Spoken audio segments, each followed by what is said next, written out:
네, 안녕하세요. 김영로 TV의 김영로입니다. 오늘은 5월 23일이 되겠습니다. 5월 23일 월요일인데요.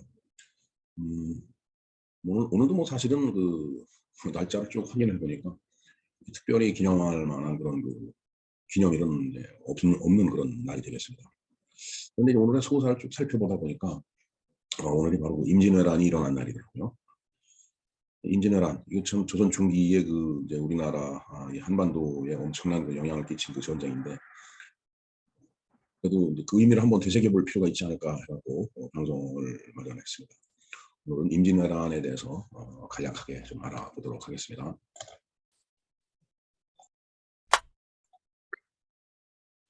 네, 임진왜란에 대해서 한번 알아보도록 하겠습니다.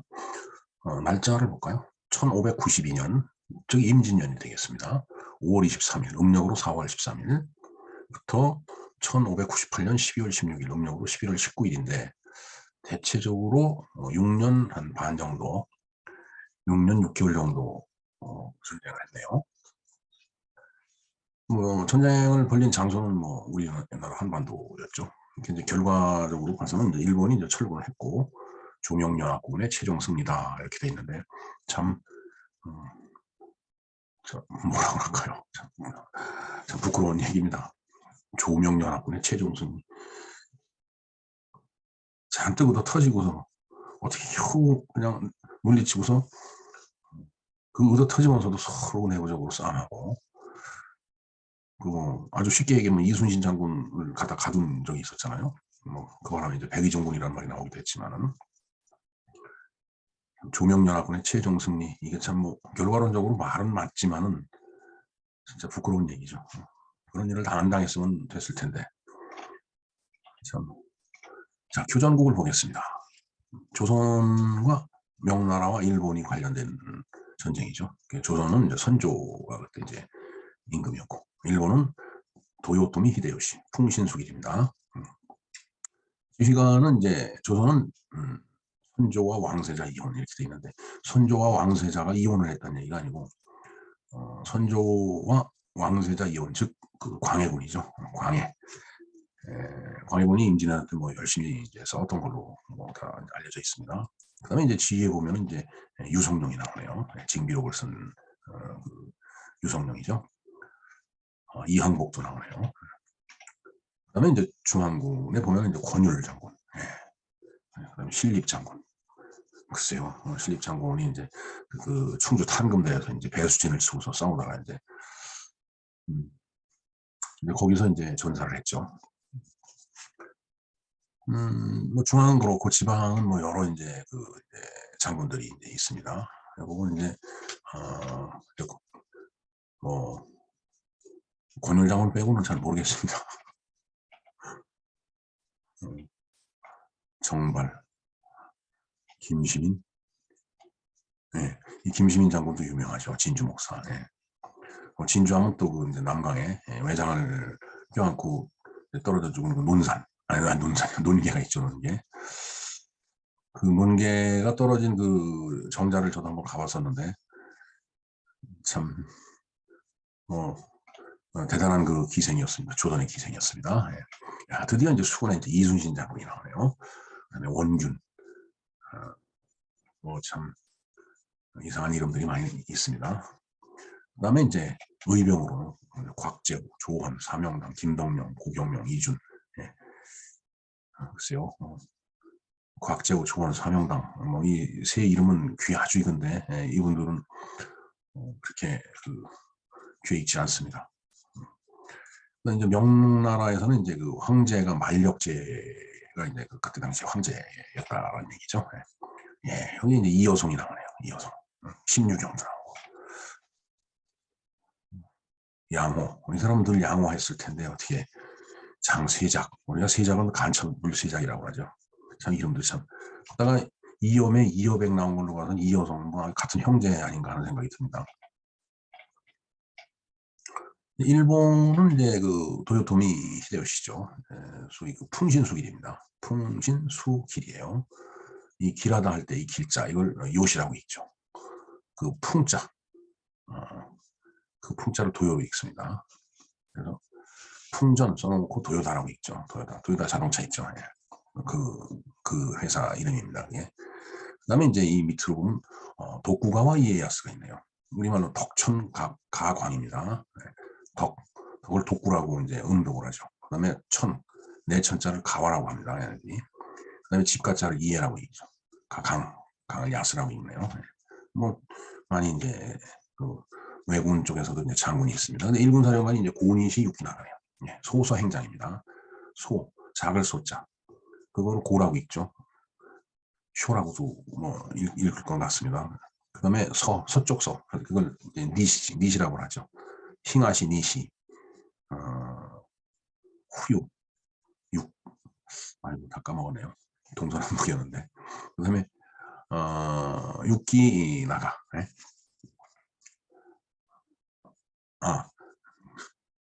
죄송합니다. 뭐 일본말 시간 아니지만 싱하시 니시 미나미 기타죠. 조금 전에 그 추나초동하고 제가 혼돈했었습니다. 그 다음에 이제 육기 나가. 네. 이 육기는 이제 갈행자입니다. 우리 이 갈행자. 이거를 동사로 읽으면 이끼마쇼 하는 이끼마스인데 육기 어디 행 할 때는 육기라고 읽어요. 육기 나가는 이제 긴장자입니다. 나가사키 할 때 그 이제 긴장자죠. 뭐 2군도 사령관이 있어요. 가토 기요마사. 그다음에 3군 사령관으로 이제 구로다 나가마사. 4군 사령관이 모리 요시나리. 도대체 참 엄청난 군대가 이제 온 거네요. 5군까지 있습니다. 후쿠시마 마사노리. 6군도 있네요. 고바야 가와 다카카케. 참. 7군까지 있습니다. 히데이에. 그 다음에 8군이 아사노 요시나가. 9군이 있네요. 도요토미 히데가츠. 그 다음에 이제 이건 6군이고 그 다음에 수군이 있어요. 수군 사령관 국기 요시다카에서부터 핫도리 가시타라까지 이제 있습니다.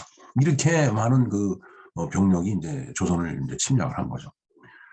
그 조선을 침략한 게 아니고 이제 중국을 그 정벌할 테니 조선은 길을 비켜달라라고 얘기한 건데 뭐 말이고 뭐 비켜줄 수 없는 거죠. 결국 조선을 침략한 겁니다. 그래서 이제 임진왜란이 일어난 거예요. 임진년에 일어났다라고 해서 임진란인데 그걸 이 왜소하다 할 때 작을 외자를 써갖고서 일본 사람들이 이제 그 작죠. 지금은 일본 애들도 많이 큰데 평균 그 신장이나 체중이 정말 그 옛날 일본 사람들 19세기 이제 20세기 초반에 그 이제 살았던 사람들 정말 작습니다. 제가 젊었을 때 그 일본 출장을 가면은 그 동네 그 조그만 그 이제 구멍가게 그런데 그 이제 주인인 할아버지 할머니들은 정말 조그맣어요. 그래서 저래서 이걸 왜 놓는구나 하는 생각을 그때 제가 했습니다. 굉장히 작아요. 자, 병력이 조선이 개전 당시 84,000여 명이네요. 참 진짜 10만도 안 되는 병력인데 개전 6년 후 끝날 무렵에는 45만 명까지 늘어났네요. 참 얼마나 이때 많은 그 사람들이 고생을 했을까요? 명나라에서 이제 10만 명이 나오고 일본에서 이제 약 20만 명 수준으로 왔네요. 그러니까 침략하는 것을 막기 위해서는 2배 이상의 그 병력이 이제 필요하다라고 보여집니다. 2배가 뭐예요? 이 명나라까지 합치면 뭐 3배 가까이 되겠네요. 그래서 이제 피해를 본 그 피해 규모가 26만 명이 이제 조선 사람이 죽고 명나라는 3만여 명이 죽고 일본은 이제 17만 명이 죽었네요. 참 일본 애들도 뭐 거의 뭐 일본 애들이 돌아갈 때는 그런데 그렇게 따지고 보면 조선이 26만 명이 죽었는데 최종적으로 조명 연합군이 승리했다. 이 말 쓰기가 참 진짜 창피한 거 아니냐 이거죠.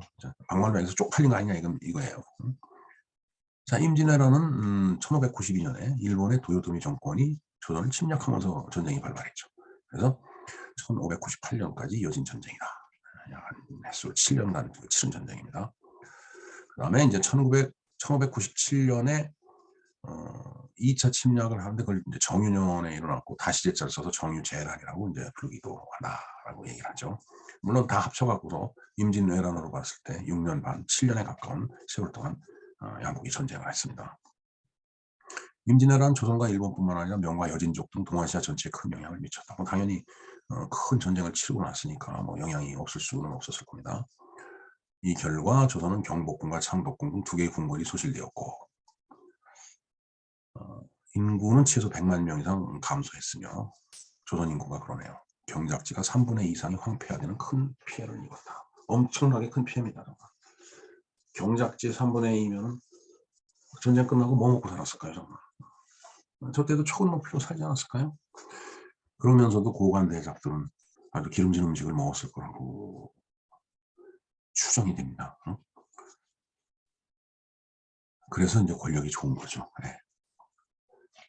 자, 일단 이건 뭐 개략적인 이제 내용인데 우리가 여기서 또 이제 살펴볼 내용들이 있습니다. 위키백과를 한번 들어가 볼까요? 뭐 이 위키백과에 나와 있는 이 임진왜란이 요까지 얘기가 조금 전에 소개드렸던 그 내용이 되겠습니다. 이제 이 위키백과가 얘기하는 임진왜란은 보면 굉장히 내용이 복잡합니다. 명칭, 배경과 원인, 조선, 일본, 그다음에 이제 명나라 있고 명예정세, 경과, 전쟁 초기부터 어가의 도주, 선조가 이제 몽진을 하려고 그랬죠. 신의주까지 갔다가 참 선조는 저때 이제 파천을 하려고 했던 거죠. 파천. 고종은 이제 하관 파천을 했죠. 다 일본 놈들 때문에 일어난 일이죠. 선조가 도망간 것도 일본 놈들, 고종이 하관 파천한 것도 일본 놈들 때문에 이제 있었던 일입니다. 자, 뭐 조선군의 반격, 명군의 개입, 강화회담, 기타 등등. 이순신 장군 탄신일이라는 영상에서 뭐 그때 그 여러 가지 그 말씀을 이제 드렸지만은 정말 참 뭔 전쟁이 이런 전쟁이 있을까 싶을 정도로 속수무책으로 당하다가 결국은 이제 이순신 장군 같은 성웅이 나타나갖고 결국 나라를 구한 거라는 그런 얘기가 되겠습니다. 근데 그런 와중에도 선조가 이순신 장군을 미워해서 그것도 원균이 또 모함을 해서 감옥에 가고 참 수군절도사, 삼도수군 통제사 뭐 이런 그 벼슬을 지낸 장군이 갑자기 그냥 잡혀가서 완전히 1등병으로 강등돼 갖고 전쟁터로 다시 난 돌아가겠다. 물론 이제 직책도 직위도 없는 거죠. 그러니까 그때 당시에 그 조선 백성들이 입는 그 참 하얀 바지 저고리를 입고서 전쟁터로 다시 간 거예요. 그게 백의종군이라는 얘기입니다. 그게 뭐 요즘 툭하면 정치인들이 백의종군 하겠다고 하는데 그건 백의종군이 아니죠. 배에 기름이 잔뜩 껴갖고서 무슨 백의종군이 되겠어요. 네, 뭐 여러 가지 그 이제 얘기들이 많이 있습니다. 근데 이걸 뭐 이 시간에 다 볼 수는 없고요. 명칭에 대해서 아까 이제 임진년에서 일어났으니까 임진왜란이라고 그랬다는데 한번 이 부분을 잠깐 볼까요? 일반적으로 임진년에 일어난 외의 난리라는 뜻으로 임진왜란이다라고 얘기한다 이거죠. 그 밖에 조선과 일본 사이에 일어난 전쟁으로서 조일전쟁, 임진년에 일어난 전쟁이라는 뜻에서 임진전쟁, 그다음에 도자기공들이 일본으로 납치되면 일본의 도자기 문화가 전파되었다고 해서 도자기전쟁. 이거 일본에서는 당시 연옥을 따서 물록 경장의 역 저렇게 이제 표현을 하는 모양이에요. 그다음에 이제 중국에서는 이제 명나라 황제가 만력제였기 때문에 만력 조선전쟁 그렇게 이제 부른다 이거죠. 그리고 조선을 도와 왜군하고 싸웠다라고 해서 항외 원조라고 이제 얘기를 한다라는 얘기죠.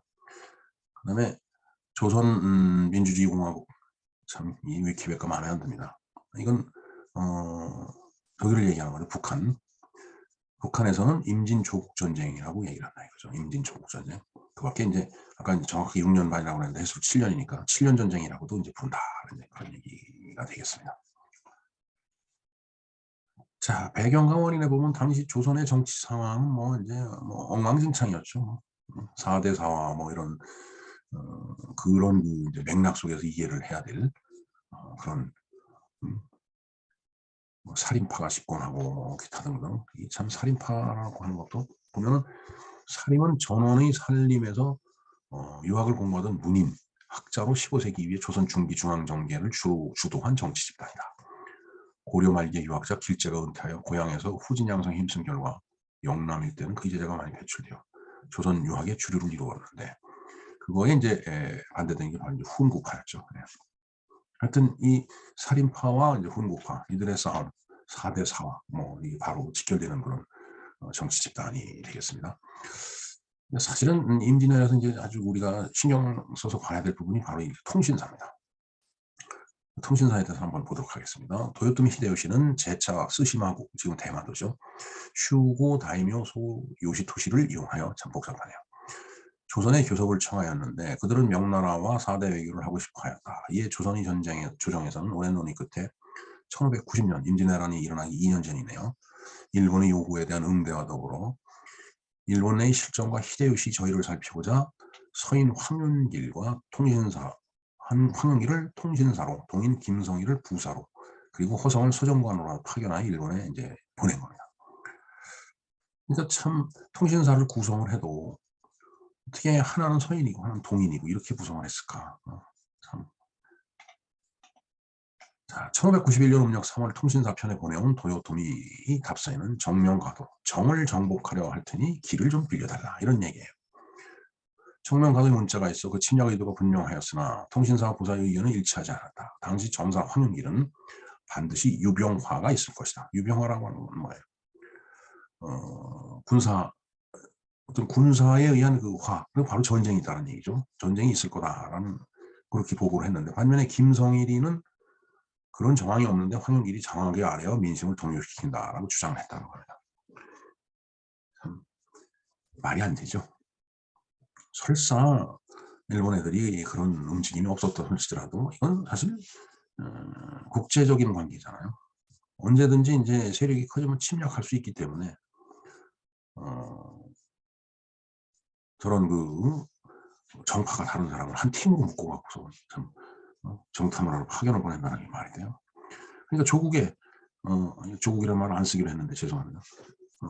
자기 그 자신의 그 나라가 전쟁에 휘말릴지도 모르는데 한 사람은 전쟁의 위험이 있다라고 그러고 한 사람은 그게 아니라고 그러고 말이 되겠어요. 설사 아니더라고 하더라도 국제관계이기 때문에 힘을 길러서 그에 대비를 해야 되는 게 그게 정석인데 뭐 이렇게 이제 사색 당파에 맞물려 갖고 이제 쌈박질만 하다가 보니까 이제 결국은 전쟁이 일어난 거예요. 그러니까 김성일이가 이제 뭐 별일 없을 거다라고 얘기한 거죠. 당시 정권을 장악한 세력으로 백성이 동의하면 자신이 향유하던 권력의 초래될 변화를 우려했던 동인이 주도권을 주도하던 조선전쟁은 김성일의 의견을 쫓았다. 뭐 편한 길을 택했겠죠. 속으로 골목 터지고 있는데도 불구하고 여기에는 당시 동인이면서 좌유정이었던 유성룡이 김성일 편을 드는 것이 결정적인 역할을 하였다. 참 유성룡이 또 김성일의 편을 들었고 후일 유성룡은 김성일을 두둔하고자 하였는지 그 잊어서 징비록에서 김성일이 나에게 말하기를 그 역시 일본의 침략 의지를 간파하였으나 괜히 말로 조정과 신민을 동욕해 하고 싶지 않았음을 거짓으로 임금께 보고하였고 통신사 황윤길을 꾸짖었다 하였다라고 기록을 했다. 뭐 일 다 지난 다음에 쓰는 거야. 자기 마음대로 쓰는 거죠. 이 유성룡이를 또 굉장히 크게 우리가 평가를 하지만 유성룡이 이런 실수를 했네요. 두 대신이 극명하게 달랐던 주장에 김성일의 주장이 받아들여지므로 조선의 조정은 외적의 침략에 대한 대비를 이완시켰다. 그러니까 대비를 안 했다라는 얘기예요. 그러니까 이제 실제로 전쟁이 터지니까 그냥 엄청 후들겨 맞고서 이제 진짜 경작지의 3분의 2가 황폐화될 정도로 큰 곤욕을 치른 겁니다. 자, 여기에 보면 이제 이 장군들의 이제 싸움, 전쟁을 한 그 이력이 여기 나와 있는 거죠.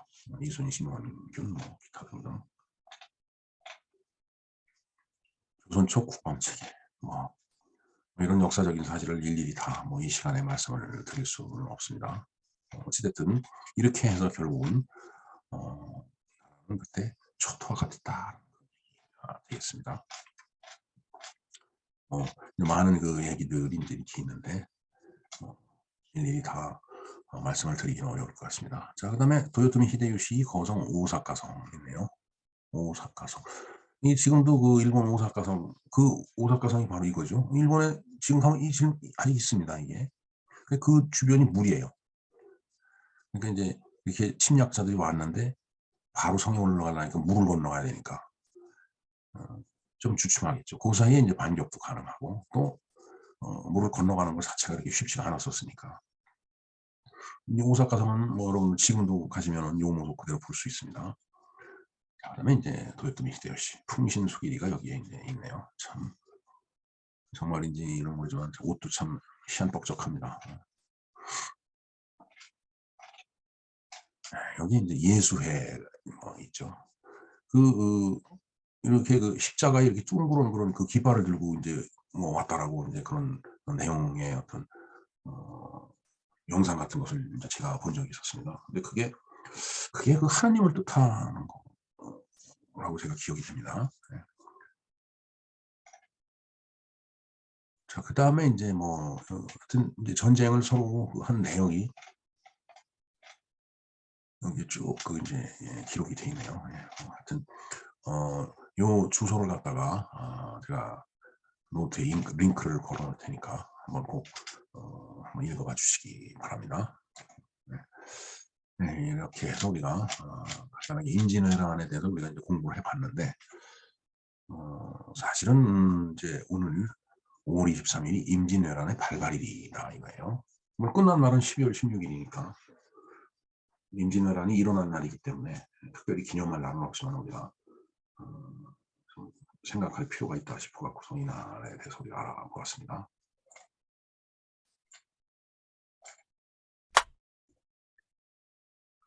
네, 이상과 같이 그 임진왜란의 그 발발이래. 임진왜란이란 전쟁. 그럼 뭐 구체적으로 살펴볼 수는 뭐 없는 그런 짧은 시간이지만은 그 임진왜란의 개혁적인 그 모습과 그 임진왜란이 가는 뭐 어떤 의미라고 할까 그런 것들을 좀 살펴보았습니다. 근데 참 하나 짚어보고 넘어가야 될 것이 바로 그 서인의 이제 황윤길과 동인의 이제 김성일이가 서로 황윤길은 전쟁이 일어날 가능성이 크다라고 얘기했는데 김성일은 전쟁이 일어날 가능성보다는 뭐 그로 인해 갖고 나라가 혼란해질 것을 걱정해서 그런 일이 없다. 이제 이런 식으로 이제 보고를 했죠. 네. 글쎄 좀 의외였던 게 그 징비록을 쓴 유성룡도 그 이제 그 동인 김성일의 의견에 이제 동의를 했었다라는 게 조금 새롭게 느껴지네요. 하지만 그 임진왜란의 그 7년간의 전쟁을 통해서 보듯이 뭐 전쟁 중에도 역시 그 정치인이라고 하는 사람들은 조정해서 싸움을 했습니다. 온 나라가 전쟁터가 되고 많은 그 국민들이 백성들이 전쟁에 참여하고 죽어가는데도 불구하고 권력을 가진 사람들은 그렇게 싸워왔어요. 전쟁을 하면서도 싸웠고 물론 하기 전에도 싸웠고 하면서도 싸웠고 또 하고 나서 끝나고 나서도 싸웠죠. 우리가 그 사색당파를 통상 얘기하는데 뭐 이미 황윤길이가 서인이고 김정일이가 동인이다라고 하는 것이 지금 우리가 좌파 우파 나눠서 싸우듯이 그때도 동인 서인하고 싸웠던 겁니다. 글쎄 뭐 모르겠습니다. 이게 뭐 제가 전 그 지구적으로 다 나라를 돌아다니면서 살아보지 않아갖고서 모르겠는데 뭐 다른 나라도 그런지 모르겠어요. 하지만 설사 다른 나라가 그렇더라도 모든 나라가 다 마찬가지죠. 그렇게 쌈박질만 하다가 보면은 마지막에 고통받고 힘든 것은 역시 그 땅에 살아가는 민초들, 백성, 국민들이다 이거죠. 다들 국민을 위한다라고 얘기하고 국민의 뜻을 받들겠다라고 얘기를 하지만 어떻게 보면은 다 정치적인 레토릭이고 그냥 입에 발린 그 사탕 발림이 아닌가 이런 생각을 해봅니다. 정말 말 한마디를 하더라도 정치인들은 책임감 있는 그런 얘기를 해줘야 돼요. 권모술수보다는 정말 솔직 담백하고 우직하더라도 진정으로 그 국민과 백성을 위하는 그런 생각을 하고 그런 행동을 하고 그런 정책을 시행해야 된다고 생각을 합니다. 뭐 지금 보니까 이제 황윤길이 옳았죠. 전쟁이 일어날 거라고 보고했던. 하지만 그때 그 진실을 놓고서 얼마나 정치인들이 싸웠어요. 조정에 앉아서. 동인 서인 나눠가면서 나중에 남인 북인 갈라져 싸우고 사색 당파가 일어나고 4대 사화가 진행이 되고 하여튼 그 사건이 있었던 그 시대는 아마 역사적인 의미, 자기가 했던 말과 행동에 대한 역사적인 의미를 그때 당시에는 판결을 하고 판정을 하고 이거다라고 정의를 하지 못했을 거라고 봅니다. 왜? 제가 늘 얘기하지만은 가해자와 피해자가 동시대에 있기 때문에 그들이 다 죽어 없어지기 전까지는 싸움박질 할 수밖에 없어요. 이제 1592년에 임진왜란이 일어났는데 지금 한 500년 정도 이렇게 이제 흐른 다음에 생각을 해보니까 어떤가요? 그렇게 이제 세월이 흐른 다음에 생각해 보니까 아, 그때 서인이었던 황윤길이 말이 옳았구나라고 판결을 우리가 역사적인 그 판단을 할 수 있겠죠. 뭐 그러면서 또 역사가 재조명되고 역사에는 그 생존 에너지가 들어있기 때문에 우리가 나아갈 길을 거기서 모색을 할 수 있는 그런 그 특징을 역사는 갖고 있습니다. 세월이 지나면 역사는 다 판단을 해 줍니다. 참 뭐 늘 그 얘기를 하지만 다시 한번 강조한다면 뭔가 그 옳은 것이 옳다라고 판정나지 않는다면 그것은 결국은 국민 백성이 요즘 막말로 개고생을 하는 거예요. 근데 동시대를 살아가는 사람은 또 그걸 모릅니다. 그 이념에 휩싸여 갖고 세상이 아무리 뒤집어 엎어져도 자기가 추종하는 그 정치 세력을 갖다 옹호를 하죠. 어떻게 보면 참 인간이 어리석은 겁니다. 그래서 사실 중도층이 이제 어느 쪽으로 가느냐, 그거에 의해서 이제 정권이 결정이 나는데 결국 중도층을 끌어들이는 것은 정치적인 그 어떤 그 정책적인 내용 그런 것들로 인해서 어떻게 이제 그 중도를 유인하느냐 문제인데 늘 얘기하지만 중도를 쫓아가면 중도는 또 도망가죠. 중도는 항상 중도입니다. 정치 세력이 자기 색깔을 분명하게 하지 않는 한 그 정치를 바라다 보는 국민은 좌와 우의 가운데로 가요. 참 그냥 그 말씀드리기가 지금 뭐 표현하기가 쉽지가 않은데 따라서 그래서 정치 지도자의 통찰력 그것이 이제 중요하다는 그 말씀을 드리는 겁니다. 정치 지도자가 통찰력을 갖고 미래를 꿰뚫어 볼 수 있는 그런 능력을 갖고 리더십을 갖고 있는 그런 시대. 그랬던 시대는 분명히 국가적인 어떤 그 흥망성쇠가 흥하는 쪽으로 갔죠. 그러나 그렇지 못한 이상한 마치 적에게 아부하는 듯한 그러한 그 말을 하는 그런 정치 지도자가 있을 때는 국민들이 힘들었던 것은 사실입니다. 물론 제 말을 놓고도 그 말이 맞느냐 틀리느냐 또 싸우죠. 한 500년, 600년, 아니 한 1, 200년 지난 다음에는 이제 뭔가 판결이 날 겁니다. 아, 어느 누가 옳았더라. 결국 시대가 많이 흘러야 깨닫게 되는데 그 깨닫게 되는 시간 동안 우리가 정치적인 그 어떤 선택을 갖다가 제대로 하지 못한다면 우리는 고통받고 살 수밖에 없는 그런 상황이죠. 저는 그게 인간사회라고 봅니다. 그러한 인간사회의 하루하루의 단면들이 쌓여서 그 나라의 역사가 되고 또 우리가 지금 살아가고 있는 이 글로벌한 지구상 세계의 역사, 세계사가 되는 거라고 생각을 합니다. 예, 임진왜란 발발일인데 너무 장황하게 이런저런 말씀을 드린 것 같습니다. 한 지도자의 정치적인 판단이 그 동시대를 살아가는 국민들, 백성들이 삶에 지대한 영향을 미친다는 말씀을 드리고 그 영향은 그 당대에 끝나는 것이 아니고 후세까지 영향을 준다는 것. 그래서 후세 사람들이 아 누가 옳았구나 라고 이렇게 역사책에 쓰지만은 이미 사건은 다 끝난 다음에 고생은 고생대로 한 다음에 역사책에 이제 그렇게 집필을 하는 거기 때문에 참 어떻게 보면 굉장히 우울하고 비참한 결론이 아닐 수 없습니다. 그래서 정치 지도자의 통찰력이 필요하다라는 그런 말씀을 제가 드리는 것입니다. 네, 이제 봄이 아주 이제 깊어가죠.